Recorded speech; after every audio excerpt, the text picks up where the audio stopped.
मैं अपने घर में एक बहुत बड़ा लूज़र था। फिर एक टाइम आया, मेरे वालिद मुझसे बात करना बंद कर दी थी और फिर मैं घर से बाहर निकल गया था। My guest for today, Khabar Riaz. Pakistan काफ़ी बड़ा है। अगर इस खित्ते में नहीं कुछ हो रहा, आपको लग रहा है यहाँ पे मट्टी ज़रख़ेज़ नहीं है, तो आप यहाँ से उस जगह मूव कर जाएं जहाँ मट्टी ज़रख़ेज़ है। आपकी इंटेंशन बम फाड़ना होता है या आपकी इंटेंशन होती है कि वो बात सही जगह तक पहुँचे? दिमाग का वो जो कोना बंद हो, बम से फट जाए और उसकी बात समझ आ जाए। एक घड़ा लबालब भर जाता है तो पानी बाहर आ जाता है। जब एक घड़ा भरा ही नहीं तो उसे क्या गिला करना। ये एक ऐसा पिंजरा है, उसको पता है मुझे एक कैद बहुत कुछ देगी और वो जो आज़ादी है वो मेरे से सब कुछ छीन लेगी। जहाँ पे दुख होता है वहाँ उसके पीछे एक सुख भी आता है साथ। मुआशरे को तब्दील करने के लिए मुआशरे को तब्दील वही कर सकता है जो तब्दीली लाना चाह रहा हूँ और खुद को तब्दील करे।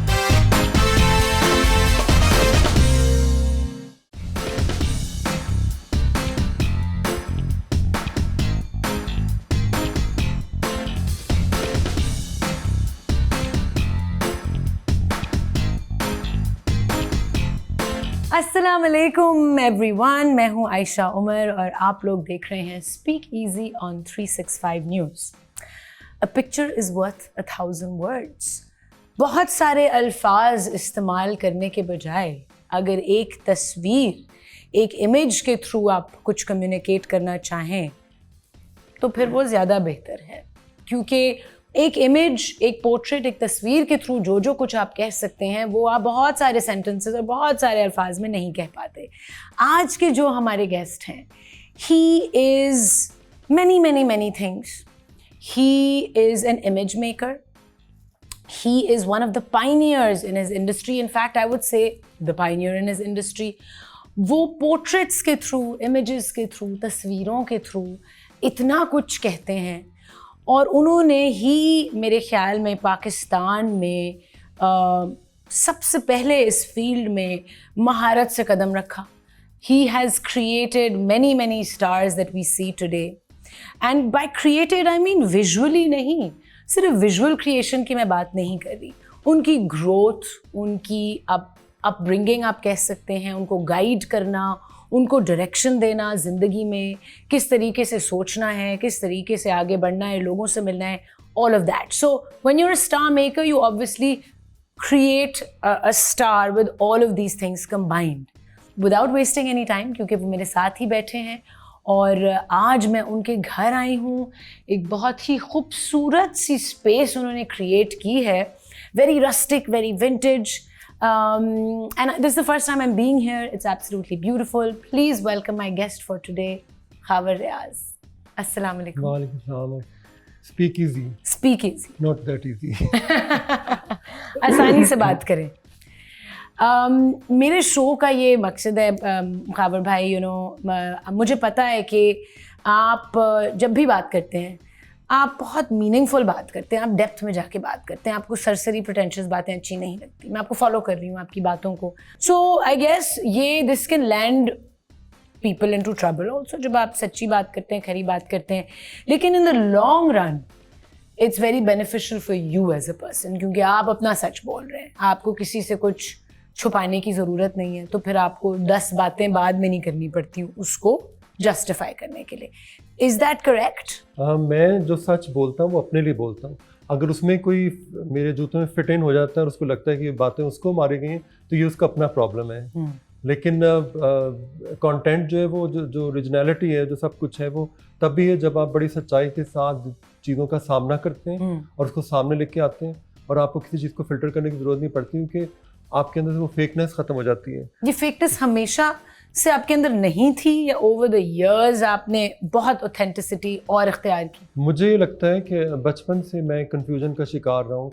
एक फैंटेसी की दुनिया में रहता था उस ज़माने में। हम लोग वॉल्ट डिज्नी के वो सिंड्रेला टाइप कार्टून होते थे, वो देखते रहते थे और उन्हीं कलर्स ने और उन्हीं जो उसमें सॉन्ग चलते थे और जो उसका मॉरल आता था, उसी को देख के मैं बड़ा हुआ। और उसके बाद मैंने इशफाक अहमद और बानो कुदसिया के ड्रामे देखे 80s में। मुझे लगता है वो मेरा स्कूल था असल में। और फिर कुछ ऐसे दोस्त मिले जिन्होंने क्रिटिसाइज करना शुरू किया, तो मुझे ऐसे लोग पसंद आते हैं जो आपके काम को क्रिटिसाइज करें, तो आपके अंदर एक अवेकनेस आती है चीज़ों के बारे में। और मुझे बड़ी सच्चाई के साथ कई दफ़ा कहना पड़ता है कि listen, I am not a photographer, I am not a makeup artist, I am more of a stylist and I am, मुझे कभी लगता है I am over rated photographer, because मैं अपनी सच्चाई से देखूं तो मुझे लगता है कि this is a country of fluke, जहाँ पर सब कुछ हो सकता है। स्पेशली जब बच्चे कहते हैं जी हमने बाहर जाना है, तो मैं उस बच्चे के अंदर झांकता हूँ तो पता चलता है इसके अंदर कुछ है ही नहीं, और उसको लगता है कि बाहर जाएगा तो चॉकलेटें निकली होंगी दरख्तों से और पैसे पता नहीं ऐसे लोग कह रहे हैं हाँ ले जाओ। वहाँ की लाइफ बड़ी टफ है और बड़ा हर चीज़ तराजू में तोली जाती है। हाँ। तो इतना आसान, मैं कहता हूँ जाएं बाहर, आपको पता चले कि यहाँ आप एक बादशाहों वाली ज़िंदगी छोड़कर वहाँ जा रहे हैं। अभी भी अगर कहते हैं जी कि मुल्क जो है डिफ़ॉल्ट हो रहा है या इस तरह से हो रहा है, वो मुल्क डिफ़ॉल्ट में नहीं, आप खुद डिफ़ॉल्ट में। जो बच्चे 2-2 बजे उठ रहे हैं और 22 साल में कमा नहीं रहे, तो इसका मतलब है कि मुल्क डिफ़ॉल्ट में नहीं, आप डिफ़ॉल्ट में। और इन सब को मेरा तो ख्याल है कि यहाँ से एग्जिट कर जाना चाहिए ताकि ये जो कचरा है ना ये वहीं पे चला जाए डस्टबिन में। That's beautiful जो आपने जिसमें कुछ होगा ना वो खुद ही मिट्टी में से सोना निकाल लेगा। So इसका मतलब है skill is more important then this academic education. And dedication. हाँ, डेडिकेशन तो उसके लिए ज़रूरी है कि आप पहले डिसाइड कर लें कि आपने बनना क्या है। जब आप ये डिसाइड कर लेते हैं तो फिर आप हर दीवार तोड़ते तोड़ते अपनी मंजिल तक पहुंच जाते हैं। तो आपने बचपन में डिसाइड कर लिया था कि मुझे एक विजुअल आर्टिस्ट बनना है, मुझे एक I want to create images? कब डिसाइड किया आपने? नहीं, बचपन से मेरे अंदर एक आदत थी, मैं बहुत चेंजहॉलिक था। मतलब अभी मैं रात को सोया हूँ और सुबह उठा हूँ तो मैंने घर वाले सोए हुए और मैंने घर की पूरी सेटिंग चेंज कर दी। फिर सुबह उठे तो पता चला एक खाना जो है मुझे लगा जैसे पक तो गया लेकिन बस जायका है। हाँ। तो मैं मुख्तलिफ उसमें इंग्रेडिएंट डाल के उसको जायकेदार बनाता था। तो मुझे लगता है कि किसी भी चीज़ में जब टेस्ट नहीं है तो इतने मिर्च मसालों की ज़रूरत क्या है। इसी तरह इतनी एजुकेशन की ज़रूरत क्या है जब आपको पता है कि आपने एक हफ्ते एडिटिंग वाले के पास बैठना है और आपको फिल्म मेकिंग आ जानी है, तो 4 साल आपने ज़रूर ज़ाया करने, वो भी इन फजूल कॉलेजेस और बाहर के मुल्कों में जाकर। मेरा बस में हो तो मैं 5वीं क्लास तक एजुकेशन दूं जो बेसिक होती है कि लिखना पढ़ना आपको आता हो, और उसके बाद लैंग्वेज कोर्सेज हो और सीधी सीधी लर्निंग स्कूल वाली प्रैक्टिकल ट्रेनिंग, प्रैक्टिकल, और आप 12-13 साल में बस काम करना शुरू कर दें। मैं चाइल्ड लेबर के हक में हूँ। बच्चे को बजाय से कि आप कहें कि वो ज़ाया हो, बेहतर है वो कोई हुनर सीख ले। पर उसको चाइल्ड लेबर फिर नहीं कहेंगे, फिर वो स्किल लर्निंग कहेंगे। हाँ, हमने इस चीज़ को बहुत ज़्यादा ग्लोरीफाई कर दिया और बहुत थोड़ा सा उस तरह ले गए। लेकिन आप देखें, चले ठीक है, आपने कह दिया कि जी वो चाइल्ड लेबर है, तो फिर डिसाइड करें उसने करना क्या है। अगर आप उसको स्कूल में भेजते हैं तो स्कूल का मतलब है मैट्रिक, और मैट्रिक का मतलब है nowhere. You know what I mean. The education system. तो हमारा एजुकेशन का सिस्टम जब तक जो 3 तबकों में बटा हुआ है, जिसमें एक बच्चा शायद टाटो के स्कूल में बैठता है, कहीं गवर्नमेंट के स्कूल, और एक एचएसएन में बैठता है, जब सब तीनों एक ही तर्ज तालीम पे आएंगे तो हम फिर एक कौम बनेंगे। जो एक हजूम की फॉर्म में लोग बैठे हुए हैं, तो वो एक कौम बन जाएगी, फिर एक एजुकेशन। ये मशवरे आपने गवर्नमेंट लेवल पे दिए लोगों को? मैं देता भी हूँ और मेरा दिल भी करता है कि मैं उस लेवल पे जाऊँ। मेरा अब हो सकता है मैं रिसेंटली कोई एक प्रोग्राम करूँ जिसमें इस तरह के तमाम लोगों को बुलाऊँ और उनसे उनको क्रिटिसाइज नहीं करूँगा, उनसे सवाल पूछूंगा कि इसका हल क्या है। बिल्कुल, That's a brilliant idea. आप हमारे चैनल पे क्यों नहीं करते ऐसा शो? मुझे अगर ऑफर होगी तो मैं जरूर करूँगा। Oh my God, this is a brilliant idea, Khawar भाई। अगर तुम ये सवाल करी तो मेरा ख्याल है तुम भी इस प्रोग्राम में, जो भी इस फील्ड से रिलेटेड लोग हैं, जो जिनके पास इख्तियार आते हैं कि वो माशरे बेहतरी ला सकते हैं, तुम उनको भी घसीट के अपने प्रोग्राम में ला सकती हो। And you can ask them some similar questions. I want to.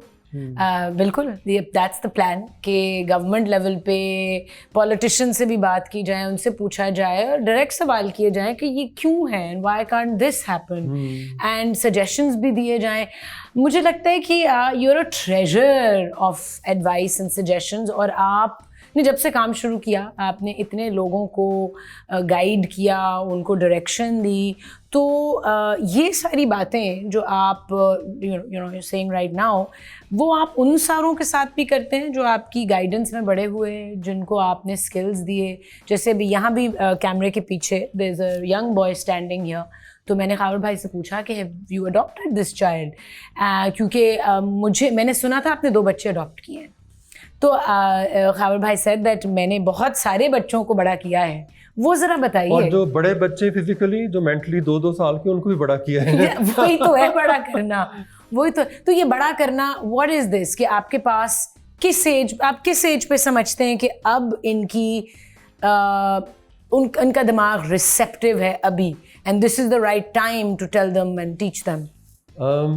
कई दफ़ा फिजिकली आपकी एज बहुत ज़्यादा हो जाती है, मे बी 30s में चले जाते हैं, 40, लेकिन जहाँ पर आपका एक्सपोजर खुल जाए और आपको पता चले कि नहीं ये मैं नहीं हूँ, मैं ये हूँ, तो फिर उसी वक्त आपकी समझें कि आप अंडे से बाहर निकल आए और आपकी नई ज़िंदगी स्टार्ट हो गई। और वही टाइम होता है जब आपको लगता है कि ज़िंदगी हसीन है और मैंने पता नहीं किस कंफ्यूजन में ज़िंदगी गुजारी है, मुझे कहा गया डॉक्टर बन जाओ या इंजीनियर बन जाओ या CSP ऑफिसर बन जाओ, but this is not me. मुझे शायद स्कूल कॉलेजेस की ज़रूरत नहीं है, मेरा रास्ता कोई और है। मुझे शायद लोगों के दरमियान में जाना है, मुझे वो सीखना है जो मेरे अंदर है।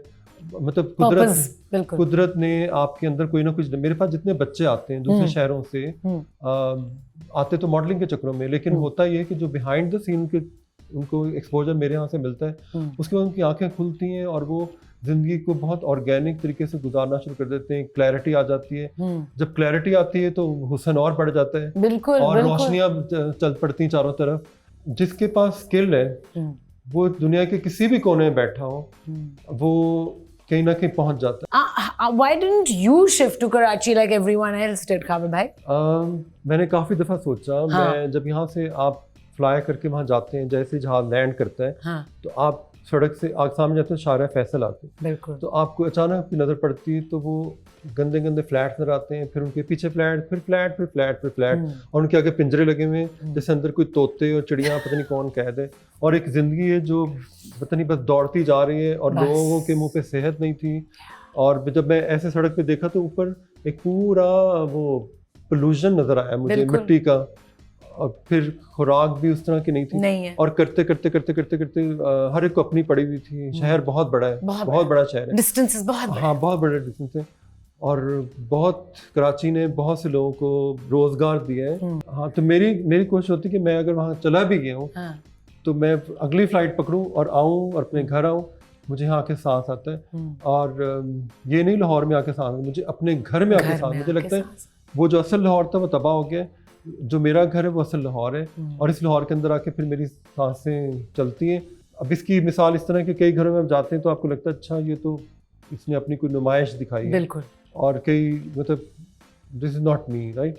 जैसे वो एक होता है ना घर की एनर्जी रिफ्लेक्ट नहीं हो रही, दो चीजें आती है ना कि लुक एट मी, और एक होता है this is me. This is me का मतलब ये मेरा स्टाइल है, and look at me this is my complex. Please मुझे देखें, मैं ये हूँ, मतलब अंदर से मैं खाली हूँ, लेकिन ये जो इतने सारे क्रिस्टल और चाइनीज जो स्टफ रखा हुआ आप स्टार्स की तरह, वो देख के फिर आपको थोड़ी सी कोफ्त होती है। Great conversations. एक छोटी सी ब्रेक पर जाना है, ब्रेक से वापस आते हैं। We are in conversation with the one and only Khawar Riyaz.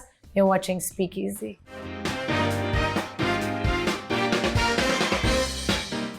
Welcome back खवातीनो हजरात, you are watching speak easy with Ayesha Umar. मेरे गेस्ट हैं आज के खाबर रियाज, जो इतना अच्छा बोलते हैं, जो इजीली स्पीक करते हैं। इनफैक्ट आप खुद कॉन्वर्सेशन को इतने अच्छे डायरेक्शन में लेके जा रहे हैं कि जो मेरे दिमाग में आ रहा होता है उससे बेहतर डायरेक्शन में आप लेके जा रहे हैं। और मैं इस शो में, अच्छा मेरा पर्पज़ ही इस शो का था कि मैं ऐसे लोगों से मिलूं जिनसे मैं कुछ सीखूं और मेरी ऑडियंस कुछ सीखे। आपके बचपन पे मैं थोड़ा सा जानना चाहूँगी।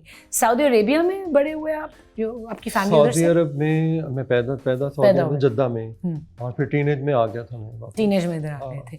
तो लाइक आई सेड, आपने कब डिसाइड किया कि मुझे विजुअल आर्ट्स की तरफ आना है मुझे, और किस चीज़ से शुरू किया आपने? पहला कैमरा कब खरीदा? पहली बात तो ये कि मैं उस 80s के दौर में बाकी बच्चों की तरह देखा देखी कि जी मुझे भी FSC करनी है और करनी चाहिए क्योंकि ये सेफ साइड है कोई, और इस तरह की चीज़ें।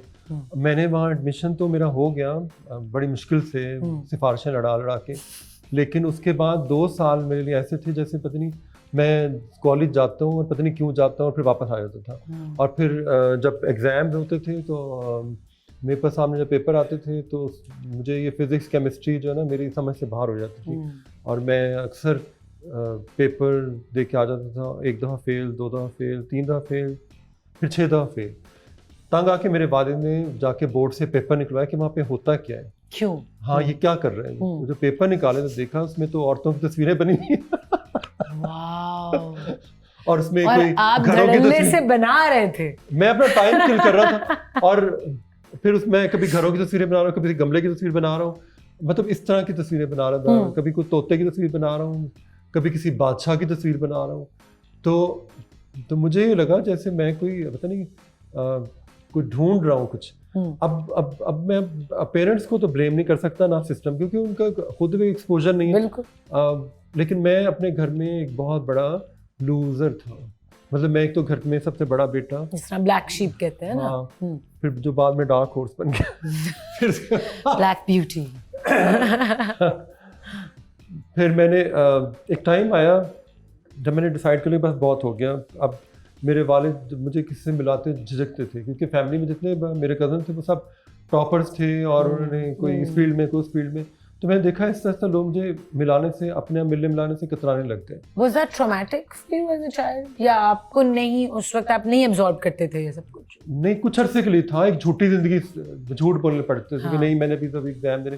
फिर एक दिन मुझे ख्याल आया कि नहीं ये जिंदगी झूठी है, मुझे इस शेल से बाहर आना चाहिए। बिल्कुल। और बड़ी हिम्मत की थी मैंने, क्योंकि उस जमाने में आपको पता है डॉक्टर इंजीनियर ये सब कुछ। लेकिन फिर एक टाइम आया पता चला कि अच्छा यहाँ आपको एनसीए टाइप भी कुछ जगह है। लेकिन by the passage of time मेरी फिर शायद एज उस लेवल तक चली गई। लेकिन मेरे एनसीए के लोग जो थे ना बहुत क्रिएटिव, जो कुछ लोग थे वो मेरे दोस्त भी बने। और फिर एक टाइम आया मैंने डिसाइड किया कि नहीं बस बहुत हो गया, मुझे नहीं ये सब कुछ करना। और फिर मैं एक तरह से मेरे वालिद मुझसे बात करना बंद कर दिया। हाँ, मैं यही पूछने वाली थी कि उनका रिएक्शन क्या था बात बंद। एक टाइम आया था जब उन्होंने रिएक्ट करना बंद कर दिया था। और वो फिर मैं घर से बाहर निकल गया था। और मुझे याद है मैं यहाँ से गुलबर्ग वाली साइड से आता था, इकबाल टाउन से।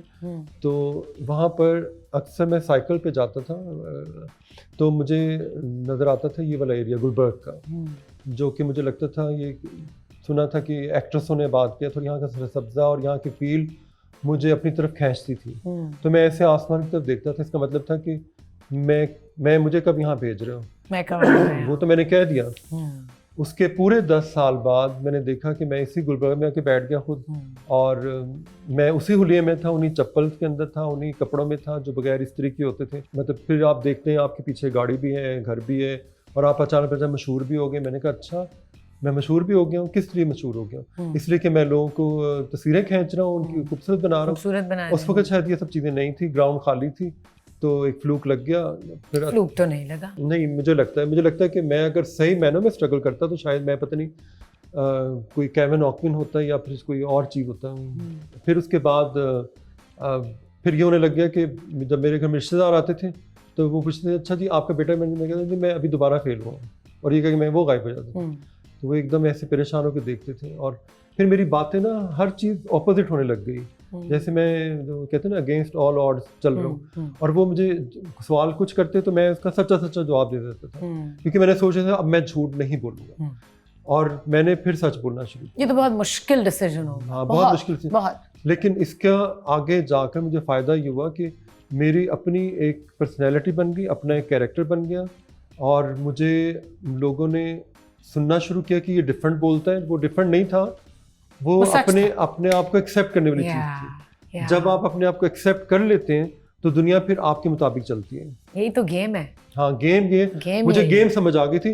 देखो ना, मेरे पास तो कोई एजुकेशन नहीं थी, एकेडमिकली कोई नहीं था, बस एक कैमरा पकड़ा, वो भी वो एक फ्रॉड था पूरा, क्योंकि कैमरा मैं फोटोग्राफर नहीं था। बेसिकली मुझे शक्लें अपनी तरफ खींचती थी। तो मैंने कैमरे को एक चैनल के तौर पे पकड़ा कि मैं इस शक्ल को पकड़ लूँ, आज इस शक्ल को पकड़ लूँ। और फिर अचानक से मुझे पता चला कि अच्छा ये मेकअप क्या होता है। तो मैंने फिर कुछ पेंसिलें चीज़ें पकड़ी और शक्लें बनाना शुरू कर दी, पेंट करनी शुरू। और फिर एक दो दफ़ा बाल कटवाए दो से, तो मैंने अक्सर नाइयों को उठा के पीछे करना। मैंने कहा तुम्हें ये नहीं पता कि सर की शेप है वो अंदर से कैसी है, उसके मुताबिक बाल काटो। फिर एक तंग आके फिर मैंने कैंची खुद पकड़ ली और बाल अपने पीछे गैराज में लोगों को, लड़कों को बुला के बाल काटता था। कई दफ़ा लड़कियों के बाल काट देता था। और पता नहीं लोगों को पसंद आने लग जाते थे कि यार ये बिल्कुल डिफरेंट तरह का हेयर कट है। मतलब मुझे वो वाला हेयर कट पसंद है कि आप कहते हैं ना आउट ऑफ द बेड जो मैसी लुक होती है, लेकिन उसमें कुछ नज़र आता है कि हाँ किसी ने कोई सोच के साथ काटे हैं बाल। तो अब मैं देख रहा हूँ कि उस तरह के बाल बहुत इन हुए हैं। जैसे मेसी, रफ मेसी, बिल्कुल, और मतलब मेड अप लुक नहीं है, मेड अप लुक नहीं है, बिल्कुल बिल्कुल। फिर सैलून में जाता था किसी मॉडल को लेकर तो 3-3 घंटे मेकअप को लग जाते थे, क्योंकि में लाइट चली जाती थी, मेरे पास इंडोर की लाइटें नहीं थी। हाँ। और मैंने फिर एक दिन तंग आके मैंने कहा ये क्या बकवास है, फिर मैंने खुद ही बगैर मेकअप की तस्वीरें खींचना शुरू की तो वो ज़्यादा अच्छी आना शुरू हुई। तब जो है ना मुझे पता चला कि मैं मेकअप आर्टिस्ट भी हूँ। मैंने ऐसी एक लड़की को ब्राइड बनाया, वो पूरे इलाके मशहूर हो गया। उन्होंने पूछा कौन ये मेकअप आर्टिस्ट, मेरे पास ब्राइड भी आने लग गई। सॉरी मैं आपकी बात काट रही हूँ, you are in a great flow, लेकिन मैंने वनीज़ा का जब इंटरव्यू किया, वनीज़ा अहमद का, तो उन्होंने भी बताया कि सबसे पहली मेरी तस्वीर फाबर रियाज ने खींची थी किसी शादी पे, and she was in a model at that time, and she is like that is how people started looking at me and said कि अच्छा तुम तो मॉडलिंग भी कर सकती हो। आपको याद है ये बात? अच्छा ये याद है, ओके। मुझे याद है, और जब मैं उसके घर गया था उसको बुखार चढ़ा हुआ था, पर वो इतनी एक्साइटेड थी कि हमने कुछ तस्वीरें बनाई, वो न्यूज़ में छपी।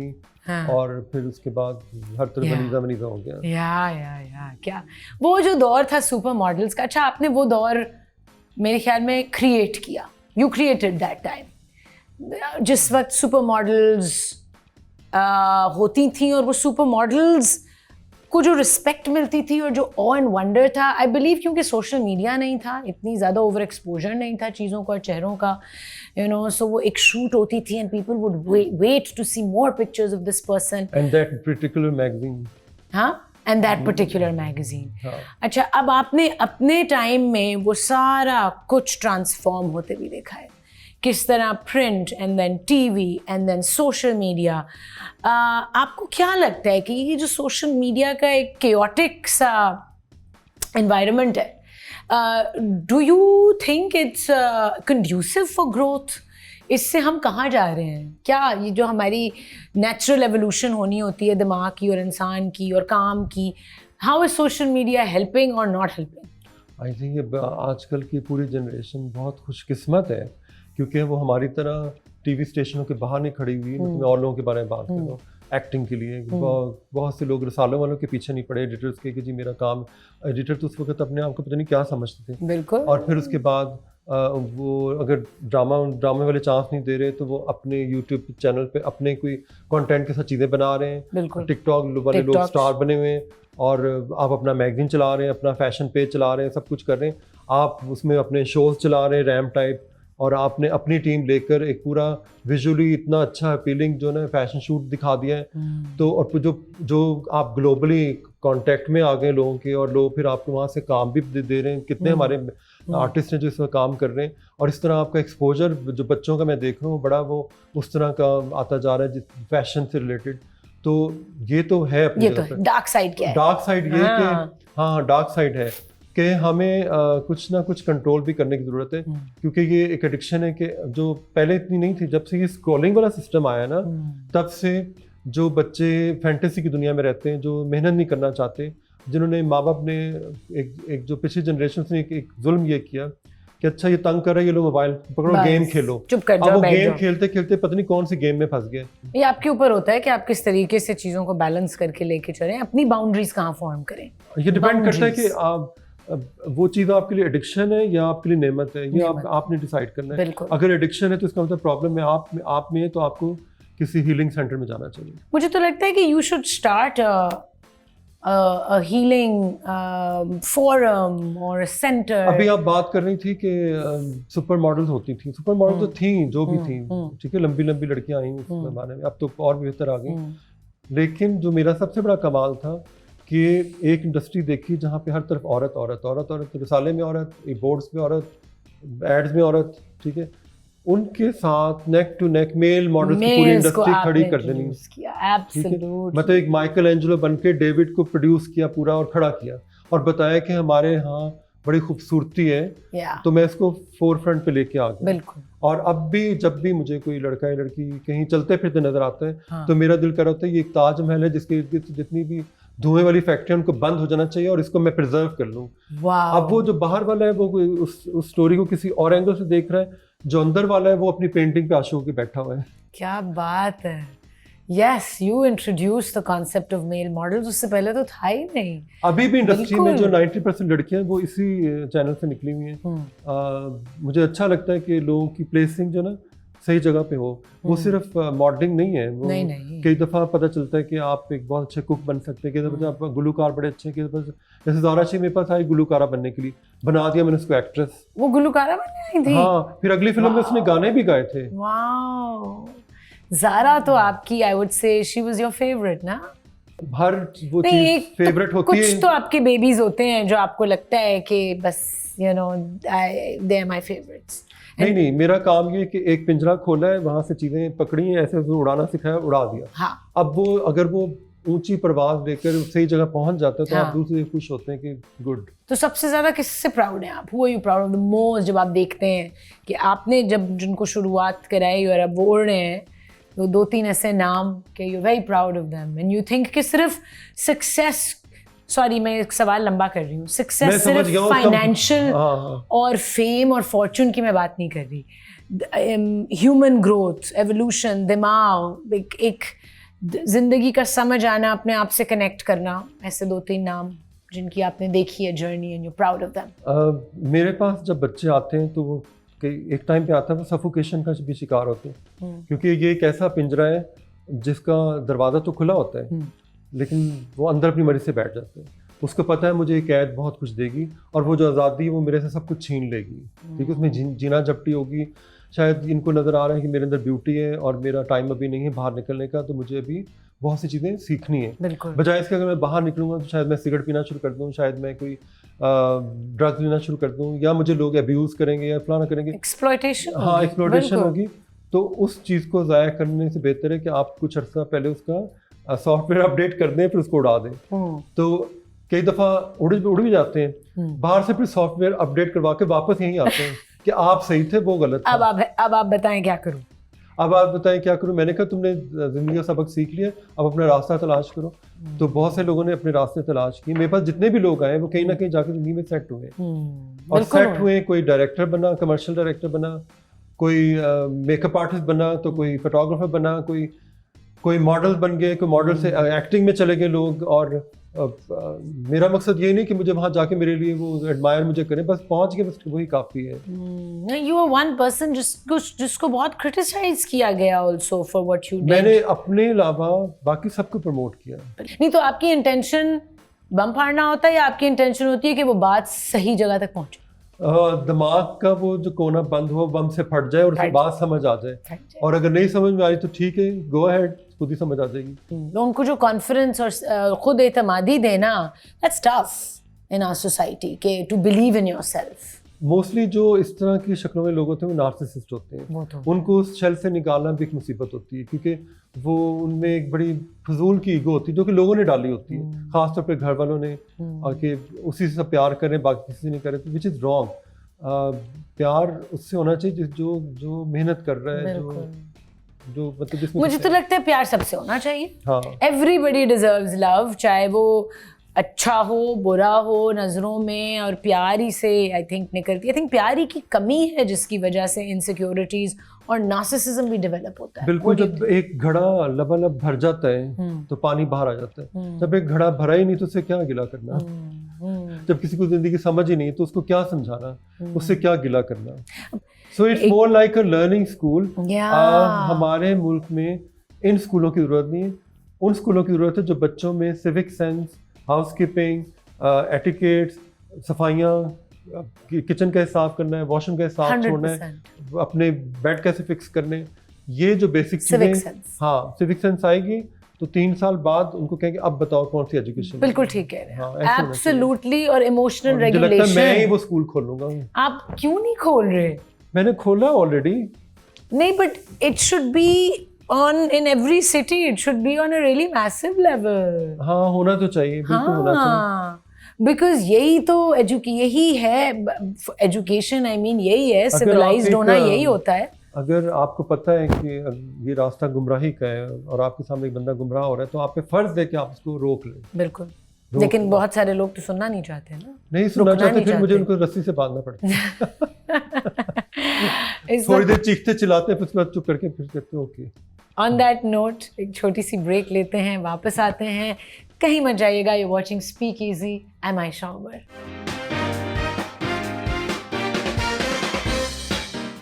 Welcome back to Speak Easy. मैं हूँ आयशा उमर। कावर रियाज से हमारी गुफ्तगू चल रही है। इतनी पर्ल्स ऑफ विजडम और इतनी अच्छी अच्छी बातें जो सब सोचते हैं, लेकिन कहने का तरीका जो आपका है ना कावर भाई, it's very easy like my show. बहुत फ्लो में आप बोलते हैं विदाउट क्रिएटिंग कॉम्प्लिकेशंस। अच्छा, ये हमेशा से था ऐसे इतनी इजीली बात मैंने करना? जैसे बताया कि एक टाइम आया था जब मैंने कहा सच बोल, it has to be stopped. हाँ। मतलब अब मुझे पता है कि मैंने सिर्फ अपने आप को इम्प्रेस करना हाँ। और किसी को इम्प्रेस नहीं करना। तो वो टाइम था जब मैंने सोच लिया कि मैंने अपने आप को इम्प्रेस करना है। इसका मतलब जो करूँगा मैं अपने लिए करूँगा, अपने आप को एक्सप्लोर करूँगा और उसी से अपना रास्ता ढूंढूंगा। और यही चीज़ आगे चल के मैंने लोगों को सिखाई भी। तो ये जो सब कुछ है ना, वो फिर आपका अपना एक स्टाइल बन जाता है। फिर आपको कहते हैं हाँ, इसका एक अपना स्टाइल है सच सीधा, जो हमेशा रह जाता है। हाँ, लेकिन वो आप इस स्टाइल के लिए बहुत क्रिटिसाइज हुए। मैंने पहले भी शो में कहा था, मैं भी बहुत, जैसे मैं क्रिटिसाइज होती हूँ कि जी बहुत ब्लंट बात करते हैं और लोग मिसअंडरस्टैंड करते हैं। अब जो लोग ब्लंट बोलते हैं, देखें उनके हाथ में कोई वो कार्ड नहीं है जिसमें देखे मतलब वो ब्लंटली हर चीज पूछते हैं और इस तरह करते हैं, तो ये रेयर होता है। ये होता है। और मैं आयशा की इस बात से बहुत इम्प्रेस हूँ। हाय, थैंक यू भाई। सो द मुआशरा, द सोसाइटी, द माइंडसेट, वो तो ऑफ कोर्स मैं भी कहीं जा रही हूँ, मुझे एग्जैक्टली पता है मैं कहाँ जा रही हूँ, मुझे क्या करना है, अपने आप को किस तरह प्रोटेक्ट करना है। मैं कराची में रहती हूँ, मेरा मोबाइल स्नैच हो चुका है, तो अच्छा कि जब रेड लाइट है मैंने अपना फ़ोन छुपाना है, अपना दूसरा फ़ोन रखना है। ये सारे प्रोसीजर्स, सेफ्टी मेजर्स और एंग्जाइटी और स्ट्रेस ही को एलिमिनेट करने के लिए वो जो सिविक सेंस, वो जो अपब्रिंगिंग है, वो किस एज से शुरू होनी चाहिए, वो किस तरह होगी? बिकॉज वो बचपन से होगी, वो स्कूलों से होगी कि बचपन से उनके अंदर उनके एहसास डाला जाए कि हमने माशरे में औरत को इज्जत देनी। और वो तालीम वहाँ हज़रत बीबी फातिमा, हज़रत खदीजा, हज़रत आयशा की कहानियाँ सुना के उनके अंदर औरत की इज्जत उनके लिए डाली जाएगी कि हमारे नबी ने क्या किया था। मुआशरे को तब्दील करने के लिए जो सारे मेजर्स हैं, मुआशरे को तब्दील वही कर सकता है जो तब्दीली लाना चाह रहा हो और ख़ुद को तब्दील करेगा। मुआशरे को एक कौम बनाएंगे, हजूम को एक कौम बनाएंगे। हजूम में बहुत सारे लोग हैं, बिल्कुल। उनमें हम क्यों ये समझ लेते हैं कि जब हम अपने घर में एक मुलाजिम रखते हैं तो वो जी एक फरिश्ता होकर वो चोरी नहीं करेगा। नहीं, बिल्कुल ठीक है। हाँ। वो जिस बैकग्राउंड से है, उसकी इतनी फ्रस्ट्रेशन है, उसके इतनी कमियां हैं, उसकी महरूमियां हैं, तो उसने हाथ भी मारने इधर, उसने चीज़ें भी चोरी करनी, छोटी बड़ी चीज़ें करनी। तो आप उसको इग्नोर तो नहीं, उसकी ट्रेनिंग करें उसकी प्रॉपर। तो मैं ये कहना चाह रहा हूँ कि जब एक चीज़ को जो हमारे माशरे में ना एक फ्रस्ट्रेशन है, लोग फारिग हैं, जब वो मसरूफ हो जाएंगे, जब उनका एक्सपोजर खुल जाएगा, तो फिर वो इस तरफ नहीं देखेंगे। ये होती है अखलाकियात। तो जब हमारे यहाँ अखलाकियात के बगैर ही स्कूल स्टार्ट हो जाते हैं, तो आप बताए ना सिविक सेंस है, ना ये पता कि गाड़ी में से कूड़ा फेंक रहे हैं। और माओ को चाहिए कि अपने बच्चों, लड़कों, अगर वो चाहते हैं कि वो दूसरी औरतों की इज्जत करें, तो उनको सिखाएं कि तुमने औरत को मौका नहीं समझना, जिम्मेदारी समझना है। तो मेरे ख्याल में हर बंदे को अपनी स्पेस में अपने आप को देख के रेक्टिफाई करके आगे बढ़ने की। Discipline is everything. जब कोई भी इंसान डिसिप्लिन में आता है तो ऑटोमेटिकली वहाँ उस माशरे में औरतें क्या, बच्चे क्या, मर्द सब सेफ हो जाते हैं। तो ये जो मिनिस्ट्री जो आपने कहा था मुझे दें, ये रिसेंटली आपने फिर सजेस्ट किया है पंजाब? मेरा अब दिल करता है मैं किस तरीके से मैं मिलूंगा इंशाल्लाह मरीम नवाज को। एक ज़माने में इसको मिला था, मैंने उसको प्रेडिक्ट किया था कि तुम्हारे अंदर मैं वो देख रहा हूँ एक लीडर वाली खूबियाँ और तुम बनोगी एक दिन। तो मेरा दिल करता है मैं जाऊं और वो मुझे इनकरेज भी करेंगे, उनसे मैं कोई शोबा पकड़ूं जिसमें मैं यहाँ पर जो चीज़ें देख रहा हूँ। मैं उनसे वही कहूँगा कि मुझे आप ना AI का ऐसा सिस्टम दे दें जिसमें मैं लोगों पे जुर्माने लगाऊं कूड़ा फेंकने पर। Absolutely. और वो कूड़ा फेंक, और मैं कहूँगा मैं आपको रेवेन्यू इकट्ठा करके दूंगा। ठीक है, जुर्माने डालें, फिर ये जो ट्रैफिक के जो कवानीन खराब करते हैं उस पर जुर्माने डालें, लोगों के घर में टिकट्स जाएं। यही तो होना है। और वो जब आप सोचें कि इतना रेवेन्यू इकट्ठा हो जाएगा कि वो देंगे लोग, ये भी तो है। बिल्कुल देंगे, डालने पड़ जाएंगे उनको। हाँ, बिल्कुल। आपके ख्याल दुबई कैसे चल रहे हैं? यही तो बिल्कुल हर छोटी चीज पे thousands of dirhams के फाइन जब हो रहे हैं, तो यही तो है। तो लोग पैसे निकालेंगे। यस है। आई होप कि आप अपनी इस मिशन में कामयाब नहीं, मैं हो जाऊंगा इंशाल्लाह, मैं करूंगा इंशाल्लाह। मेरी जिम्मेदारी, मैं करूंगा इसको। और मैं कुछ ऐसे उनसे मुतालबे करूंगा कि मुझे ऐसे स्कूल पे फंडिंग करें जिसमें मैं बच्चों को सिर्फ सिविक सेंस दूं और मतलब उनको ट्रेनिंग दूं, बेसिक जो ट्रेनिंग है, ताकि वो एक अच्छे शहरी साबित हो। हमारे मुल्क में अच्छे शहरी नहीं आ रहे और ये हमने अपने चौकीदार से लेकर अपने हर लेवल के जो बच्चे हैं उन सबको मोबाइलों पर चढ़ाया हुआ है। बिल्कुल। और वो क्या सीख रहे हैं, वो गन कर रहे हैं, और वो उससे क्या हो रहा है, ये जो हैरेसमेंट और ये चीज़ें ये बहुत ज़्यादा उनको रोकने की ज़रूरत है। मसला ये है कि पूरी कौम को मसरूफियत की ज़रूरत है। यस, हार्ड वर्क की ज़रूरत है, डिटर्मिनेशन। हाँ बिल्कुल सही कह रहे हैं। और हर बंदे को कहीं ना कहीं मसरूफ कर दिया जाए, और जो मसरूफ ना उसको जेल में डाल दिया जाए। इलाज ही क्या व्यूज हैं आपके खबर भाई? आई एम इम्प्रेस्ड कि आप नहीं, इम्प्रेस तब होएगा ना जब मैं कर गुजरूंगा। अभी तो कहने को तो बड़ा कुछ कहना है। हाँ नहीं करेंगे आप, आपने ये डिजायर निकाल दी है कायनात में, ये मैनिफेस्ट होगी जिस तरह आपकी बाकी चीजें मैनिफेस्ट हुई हैं इंशाल्लाह। जरूरी तो नहीं मैं कोई मैं फोटोग्राफर तो नहीं हूँ ना, मैं उससे पर्पस लाइफ का उससे मैंने उससे और पर्पस लाइफ के देखी, ब्यूटिफाई करना है ना, ब्यूटिफाई इन एवरी लेवल अपने मुल्क को। स्टाइलिश का मतलब यही होता है कि चाहे वो घर को स्टाइलाइज करे, चाहे खानों को प्रेजेंटेबल बना दे, चाहे इंसान को जो भी फैशन डिजास्टर नजर आए उनको ठीक कर दे, तो इस तरह की चीज़। बिल्कुल। Thank you so much for your time. I hope आप अपनी मिशन में कामयाब हों और ये मैसेज पहुँचे सही मिनिस्ट्रीज के पास और आपके पास। नेक्स्ट टाइम मैं जब आपसे मिलूँ इंशाल्लाह तो आप कुछ ऐसा सिस्टम इम्प्लीमेंट कर चुके हो। बिल्कुल, हाँ मैं इंशाल्लाह करूँगा। You should really focus. दिमाग में आ चुकी है चीज़। Thank you so much for your time. I love Lahore और मुझे करना पड़ेगा। Lahore is beautiful. Lahore is lovely. I want to say I love Karachi. I do love Karachi, but मैं चाहूँगा कि मुझे ना बलोचिस्तान भेजा जाए ताकि मैं उसको ठीक कर दूँ। पूरे मुझे पता है वहाँ के लोगों का क्या मसला है, मैं 2 मिनटों में ठीक करूँ। सारी बलोचों को ज़रूरत है कि मसरूफ़ किया जाए, वो जो फरागत है ना वो उनको तंग कर रही है। Well, I will pray and I hope you are successful in your mission, inshallah. और फिर उसके बाद हम जब उस जगह पहुंचेंगे तो फिर एक नेक्स्ट एपिसोड होगा। बिल्कुल करेंगे अगली इंशाल्लाह ये शो कंटिन्यू किया, and I will want to be speaking to Khabar Riaz again about the new ways that he is improving the country in his own circumstances, in his own way. हम मिलेंगे अगली episode में with yet another amazing, wonderful, inspirational guest. इन ख्वाबों की ताबीर के साथ। खुदा हाफिज।